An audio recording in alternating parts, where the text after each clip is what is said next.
முதலாவது ஆண்டவருடைய கிருபையில் நமக்கு சமாதானம் உண்டாக ஓரிரு வார்த்தைகள் சொல்லிக்கொள்கிறேன். நம்முடைய நாட்டில் எலெக்ஷன் நடந்து முடிந்து விட்டது.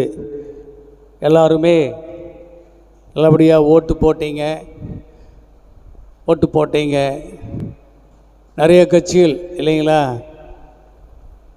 ஏடிஎம்கே, டிஎம்கே, நாம் தமிழர், காங்கிரஸு, தாவேகா போன்ற கட்சிகள். சபையானது அனைத்து கட்சிகளும் சேர்ந்து ஒரு அமைப்பில் சபைக்கு வரலாம். ஆனால் நம்ம இங்கே சர்ச்சுக்குள்ளே நமக்கு ஒரே கட்சி தான்,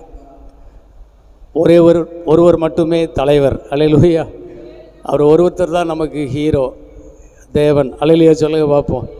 அவரை ஒருத்தரை மாத்திரம் நாம் உயர்த்தி வாழ்வோம். ஒரு சமாதானம் நமக்கு உண்டாகட்டும். நான் கொஞ்சம் பேரை விசாரிக்கல. அவங்களே ஃபோன் பண்ணி சொன்னாங்க, ஐயா தூக்கமே வரமாட்டேங்குது, தூங்கி 4 நாள் ஆச்சு, 5 நாள் ஆச்சு. நாங்கள் ஏனென்றால் எலெக்ஷன் முடிஞ்சிருச்சு, இன்னும் பதவியேற்பு விழா நடக்கலையே அப்படின்னு ஒரு கவலை அவங்களுக்கு. இன்னொரு டீமுக்கு என்ன கவலைன்னா, நாங்கள் எல்லாத்துலேயும் தோற்று போயிட்டோமேன்னு கவலை. இன்னொரு டீமுக்கு என்ன கவலைன்னா, இனிமேல் நாடு எப்படி இருக்க போகுதோ, நல்ல நாட்களை நாம் இழந்து விட்டோம் என்று நினைக்கிறோம் என்று அவங்களுக்கு அப்படி கவலை. இன்னொரு டீமுக்கு எப்படின்னா, சீக்கிரமாக ஏன் பதவியேற்பு விழா நடக்க மாட்டேங்குதுன்னு கவலை.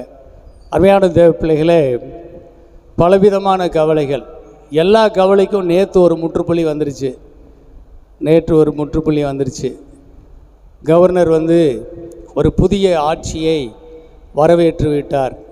அநேகமாக இன்றைக்கோ நாளைக்கோ அது பதவியேற்பு விழா நடைபெறும். இன்றைக்கி தானா? இன்றைக்கி 10 மணிக்கா? சரி, நல்லது, நடக்கட்டும். அருமையான தேவ பிள்ளைகளே, மக்கள் எதை விரும்புகிறார்களோ அதை தேவனும் விரும்புவார். அதிகப்படியான ஜனங்களுடைய விருப்பத்தின்படி ஒப்பு கொடுப்பது தான் நம்முடைய தேவனுடைய காரியம். பைபிள் அப்படி தானே வாசிக்கிறோம்.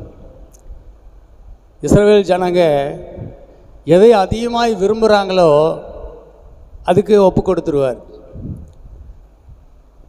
அவ்வளோதான்.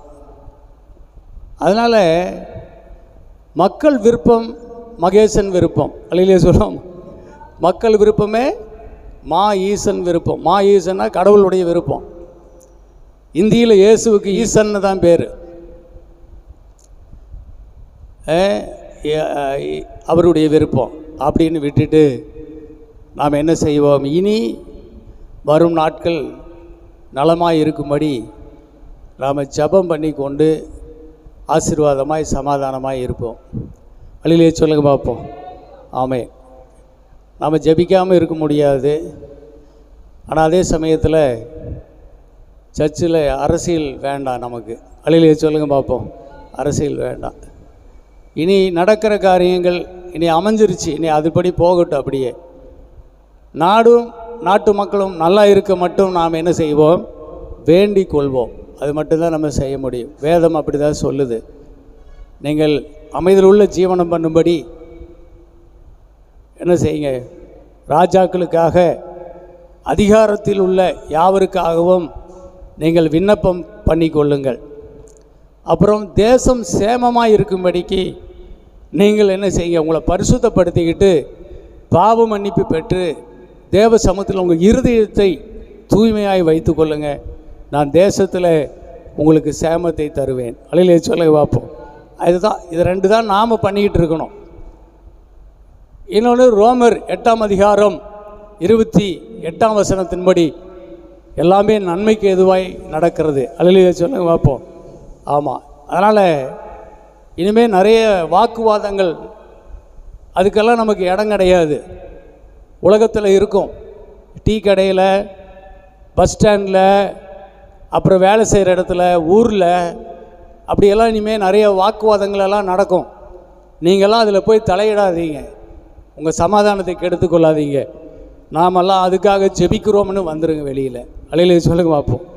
நாமெல்லாம் அதுக்காக ஜெபிக்கிறோம் என்று வெளியில் வந்து உங்களை அமைதியாக காத்து கொள்ளுங்கள் என்று மாத்திரம் உங்களை அன்போடு கூட நான் கேட்டுக்கொள்கிறேன். உங்களுக்கு சமாதானம் இருக்கும். அல்லேலூயா சொல்லுவோமா?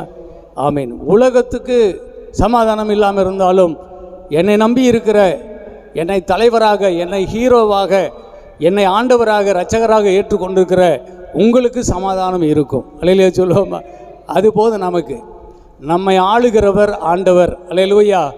அவரிடத்திலிருந்து பரத்திலிருந்து நமக்கு ஒத்தாசை வரும். எனக்கு ஒத்தாசை வரும் பருவத்துக்கு நேராக என் கண்களை ஏறெடுக்கிறேன். வானத்தையும் பூமியும் படைத்த கர்த்தரிடத்தில் எனக்கு ஒத்தாசை வருவதாக. புரிஞ்சுக்குங்க. அதனால் ஸ்தோத்திரம். நம்முடைய டைரக்ஷன் முழுசும் ஆண்டவர். நம்முடைய நோக்கம், நம்முடைய கண் பார்வை முழுவதும் ஆண்டவர் மேல் மட்டுமே வைத்திருங்கள்.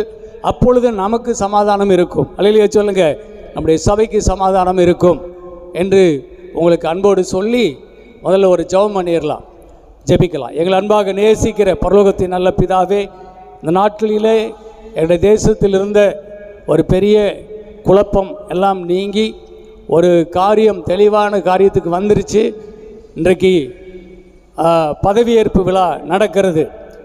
ஆண்டவரே, கர்த்தருடைய கருத்திலே நாங்கள் கொடுக்கிறோம். தேசத்தை ஆண்டவரே மக்கள் விருப்பத்தின்படி தேவன் தேசத்தை ஒப்பு கொடுத்திருக்கிறீர்.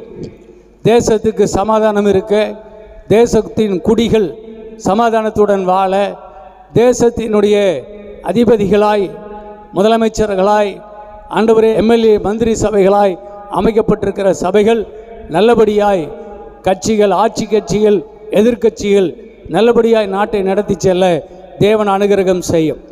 நாங்களோ எப்பொழுதும் தேவனோடு அமர்ந்து தேவனை துதித்து தேவ கிருபையிலே ஆசீர்வாதமாய் சமாதானத்துடன் வாழ தேவன் எங்களுக்கு கிருபை செய்யும். எல்லா துதிக்கான மகிமையும் ஒருவருக்கே. இயேசுவின் நாமத்தில் ஜெபிக்கிறோம் நல்ல பிதாவே, ஆமேன். அல்லேலூயா சொல்லிருங்க பார்ப்போம். ஆமேன். ஸ்தோத்திரம். கர்த்தர் மகிமைப்படுவாராக.